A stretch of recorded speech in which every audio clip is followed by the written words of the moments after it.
letting go of the past. Don't let other people tell you what you can and can't do. And you are absolutely beautiful.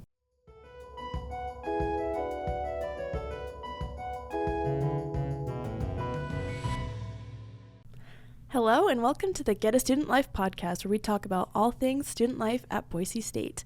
I'm your host, Molly Ballison, and today I'm here with Katie Roundy. So thanks for being on the podcast today. I got to know Katie through dance this last semester, and I wanted to have you on the podcast because I feel like you have so many neat experiences to share with the student body that are inspiring, all the way from being a parent and a commuter student and coming back to school to get your degree in the theater arts and dancing.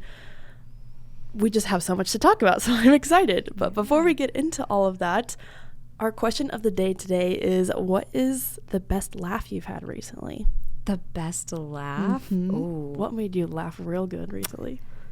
Oh my goodness.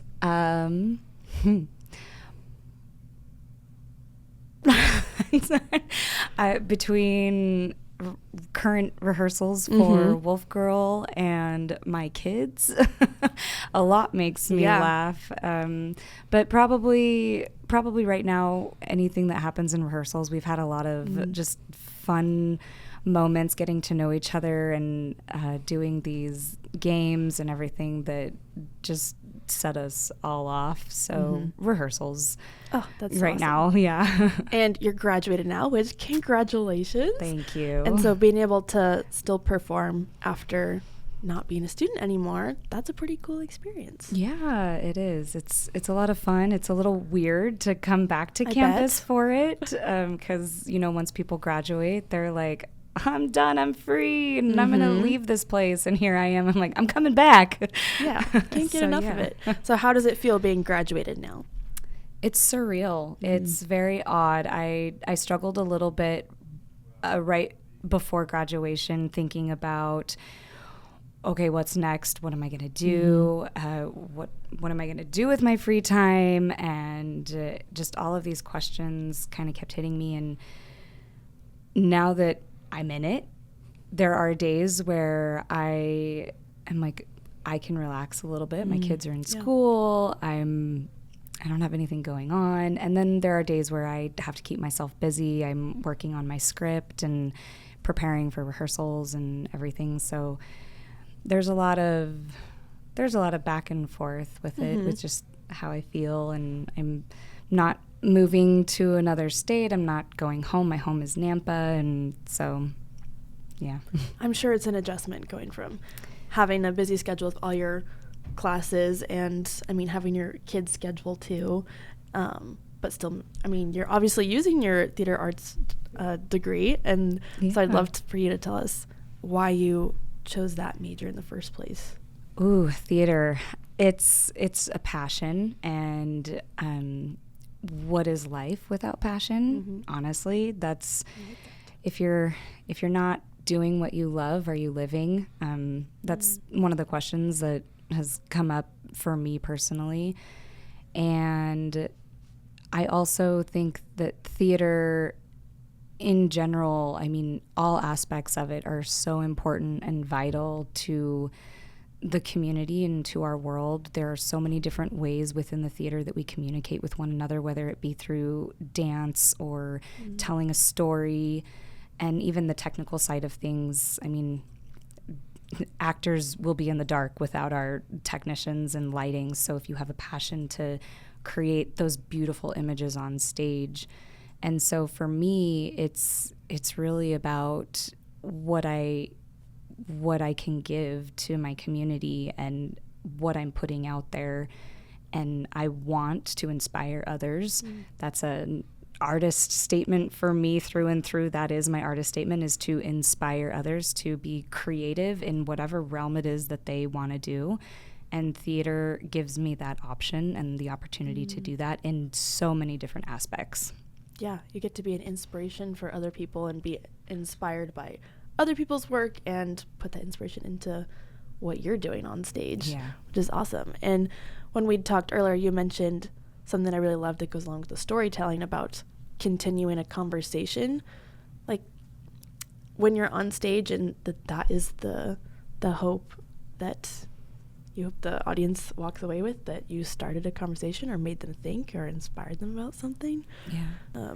So how would you describe the feeling that you have when you're on stage performing?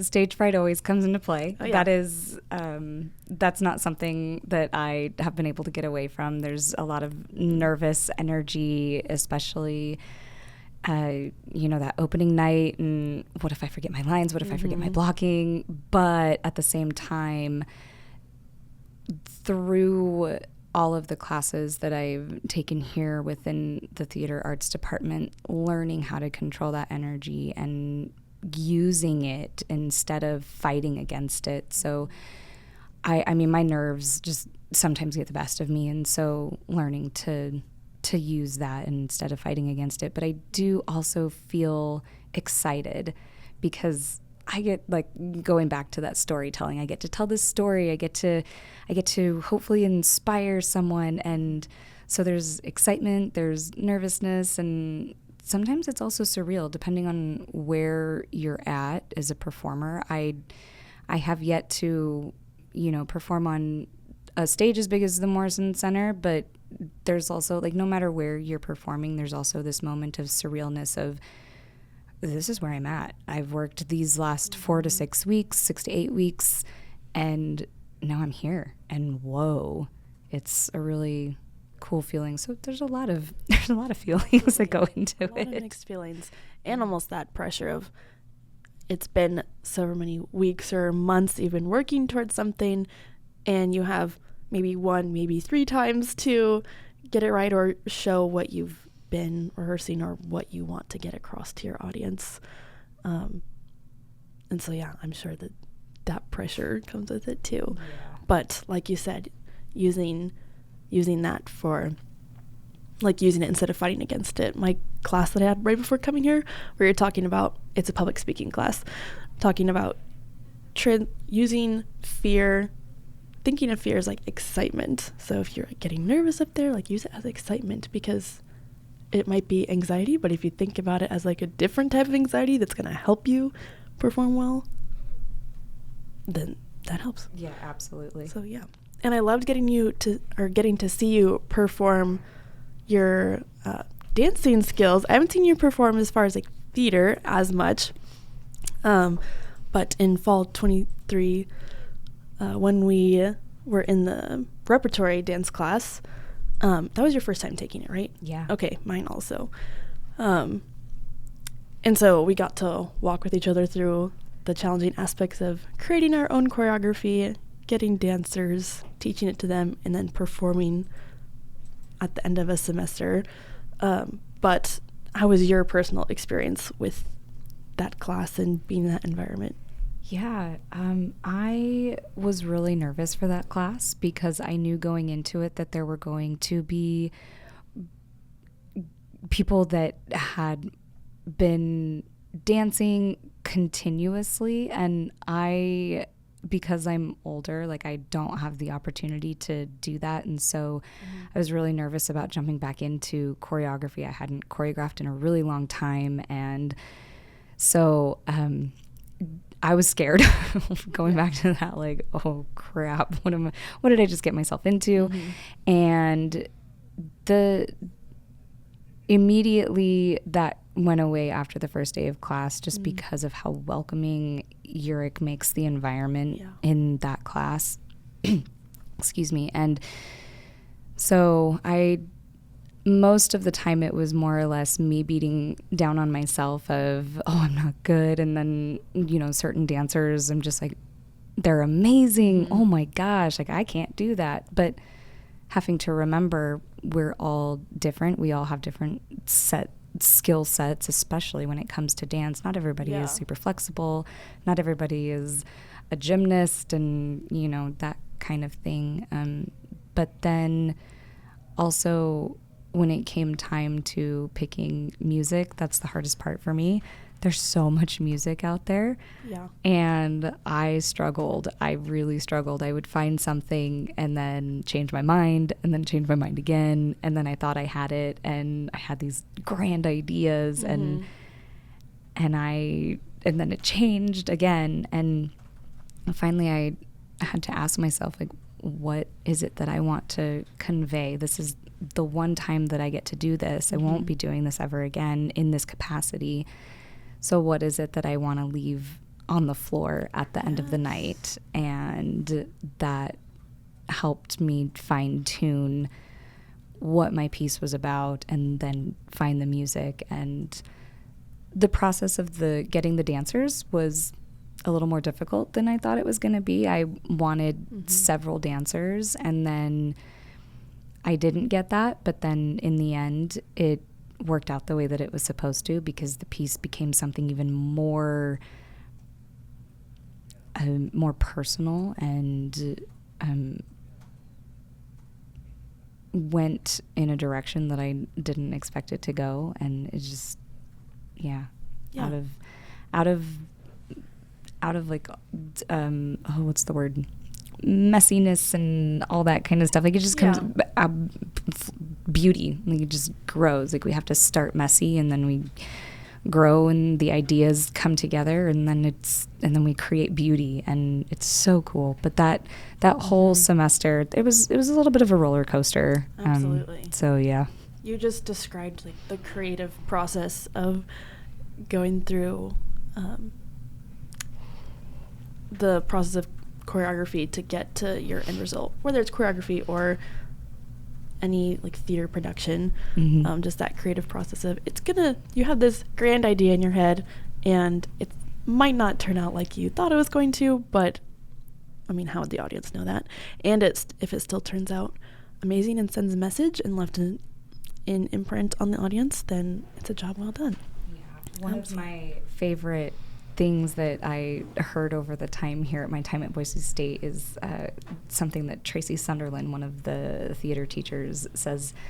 She's like, let's make a beautiful mess. I like that. And I just absolutely love that, because that's what we're doing as creators, as really just as humans in general. It doesn't have to just be about theater and creative arts. It's about life in general. Like, go out there and make a beautiful mess. And if you make mistakes, you learn from them, you move on, and you grow, and then you just continue to create wherever you go, no matter what it is you're doing. Yeah, absolutely. And that was kind of the theme of the show for the repertory class too, the convergence, going from one thing to another. And I feel like your piece was more meaningful, that you had having less dancers, so you could focus on more of the message rather than the amount of people on stage. And so I got to watch your piece, but I'd love for you to describe to the listeners what your message was, because it was very inspiring. So my message as a whole was really, don't let anybody ever tell you what you can and cannot be in your life. If you want to go out and discover, I don't know, a new planet or something, like, go do it. That's the first thing came to my mind. But as a little girl growing up, not that I wasn't ever like hindered from doing the things that I wanted to do, but I do remember a time in my life in high school where I had these big dreams to go to New York. I wanted to be on Broadway. That was my goal in life.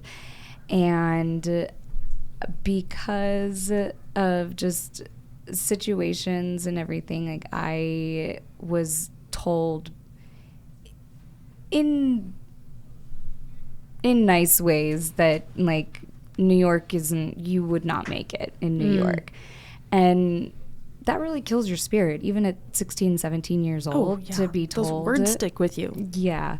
And then to be told, well, maybe you should think about going here instead. So 100% honest, like, my grades were awful in high school. I really just loved theater. That's what I did.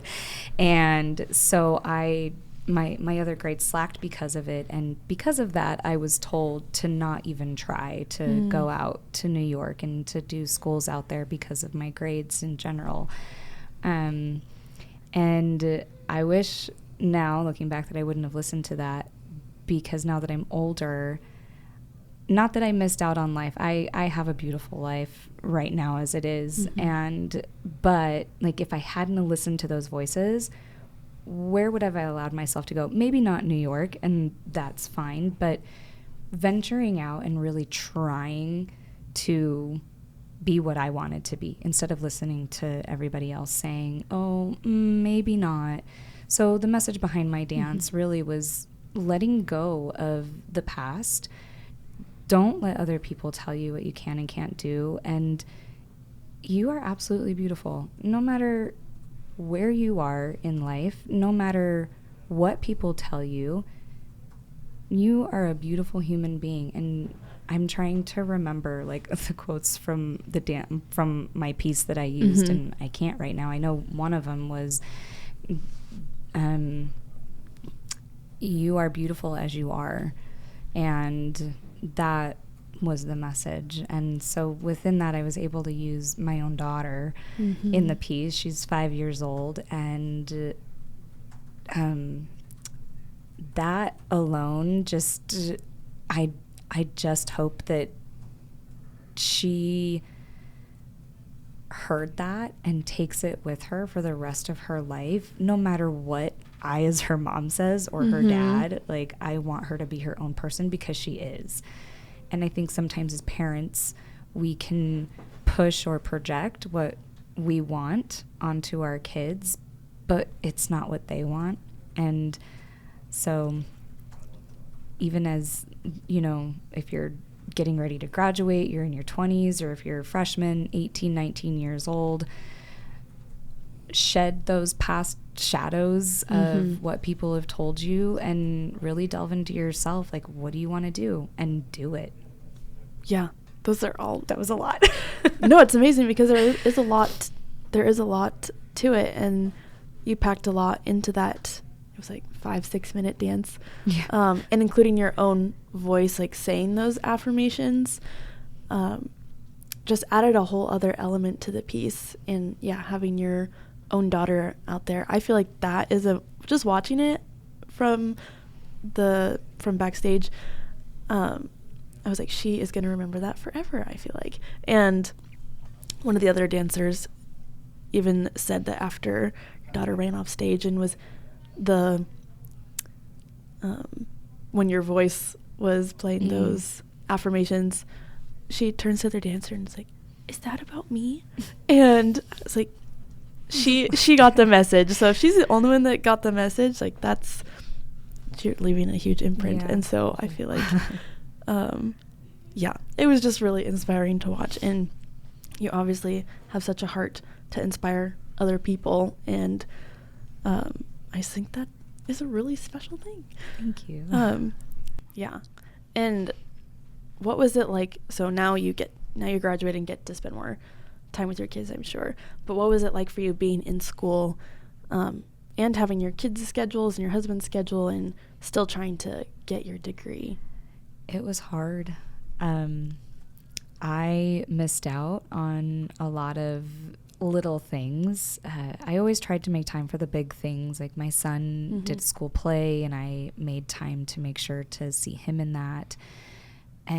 But it's the little things, like their school does, like not carnivals, but they do things like carnivals or family movie nights. And fun.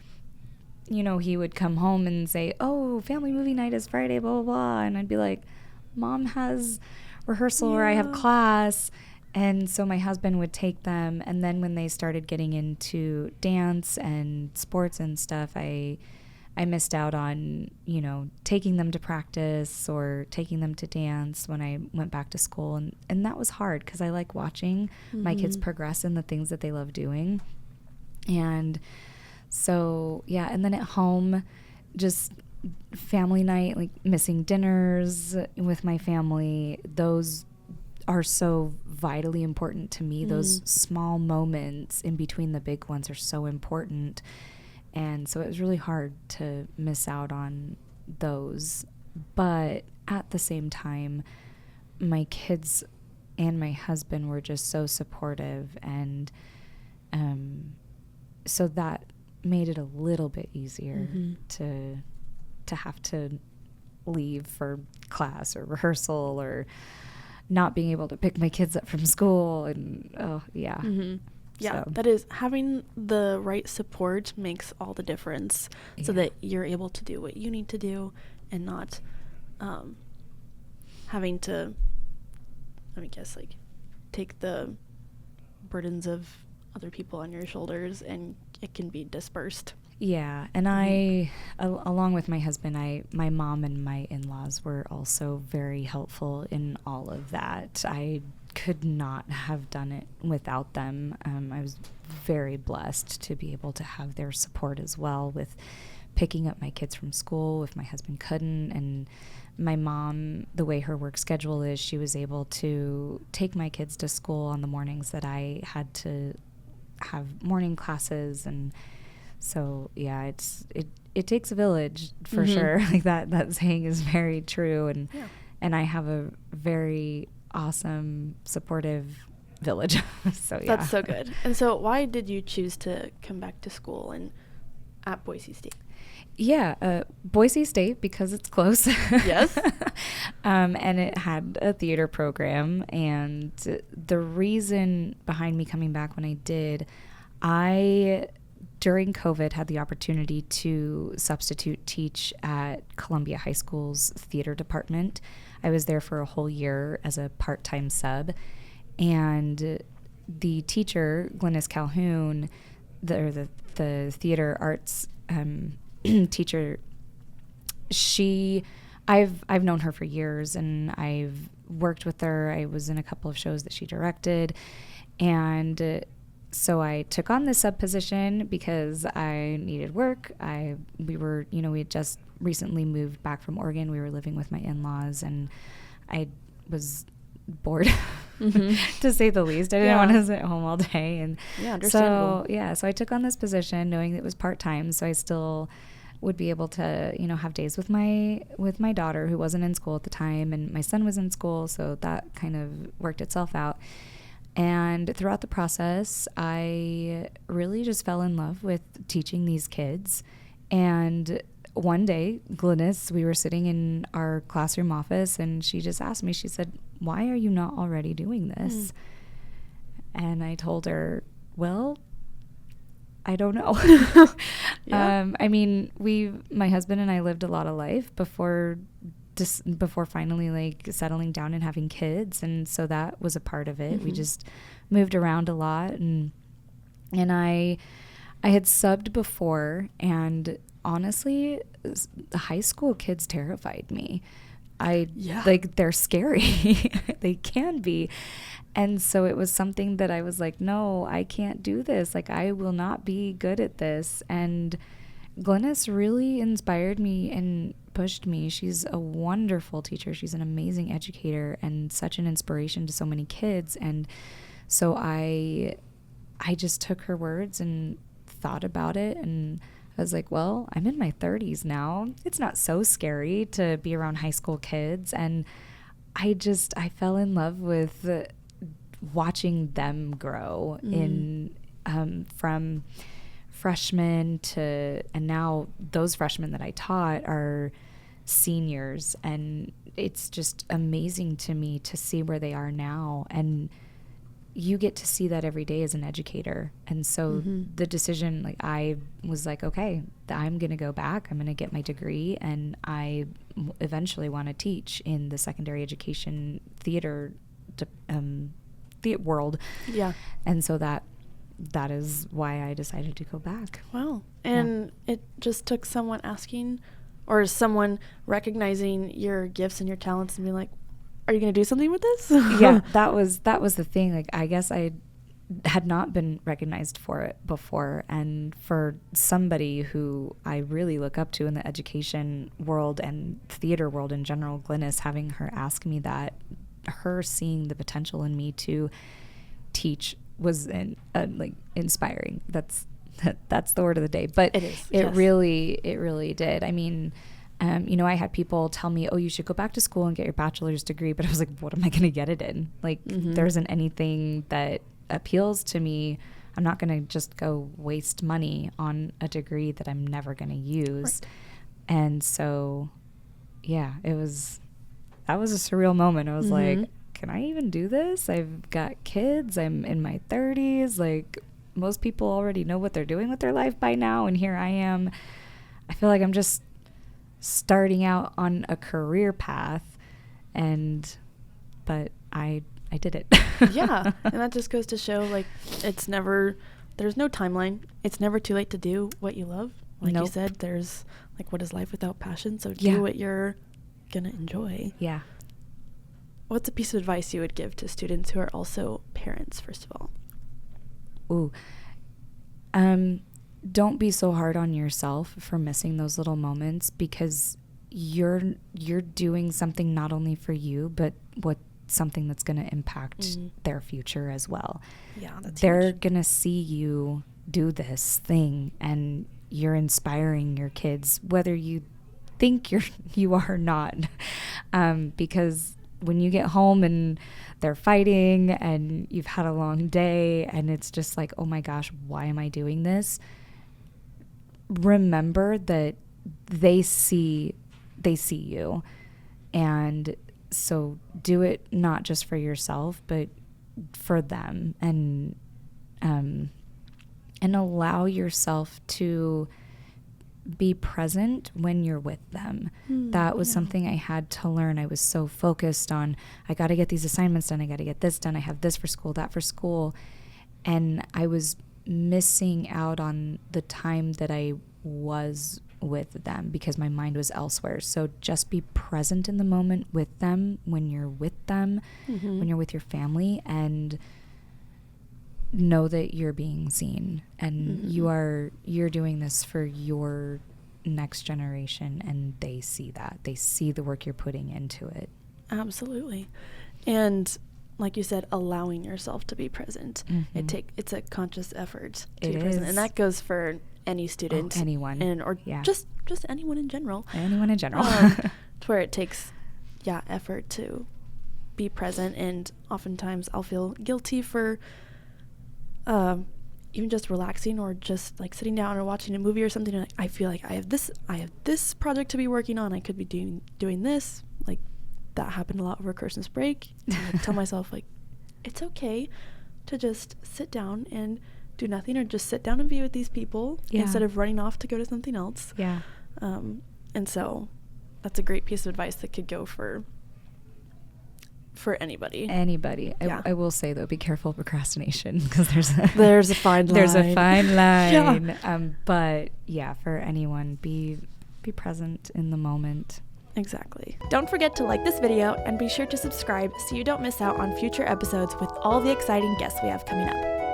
We love hearing your stories and perspectives, so if you have one to share, or you know of someone who you think would make a great guest on the podcast, reach out to us via the Student Life website, email studentlife@boisestate.edu, or DM us on Instagram. Also, make sure to follow us on Instagram and Facebook at Boise State Student Life. Thanks for listening. Now go get a student life.